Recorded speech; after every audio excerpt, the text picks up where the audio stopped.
Transition Manager is a role-based permission engine that provides users only with the functionality and information they are entitled. Transition Manager enables distributed workflow with centralized control, stopping HR spreadsheet administration and controlling the flow of sensitive data. As we look at the roles within Transition Manager, they're broken out into three broad categories. System roles. These users would have access to system information such as administrator or security. Administrator might see everything the system has to offer and all the data, or security might have only 2 reports associated with their role. When we talk about event roles, there are 2 levels of permissions here. First, an individual must be associated with an organization.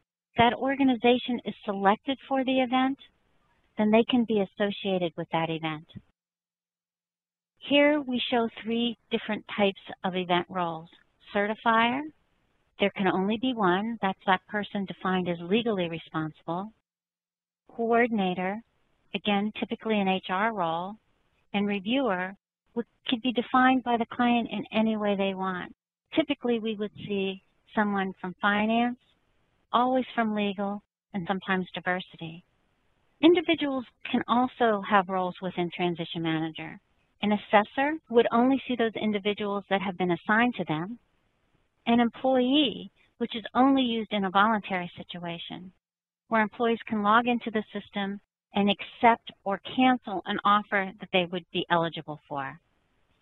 The important thing to note here is that access is controlled by a combination of what role an individual has within Transition Manager and the permission set for that role. Now, let's take a look at how permissions are managed within Transition Manager. In the administration module of Transition Manager, your administrators have the ability to define what permission sets are associated with each role. Here you can see I've selected the coordinator relation type or role in the module of event.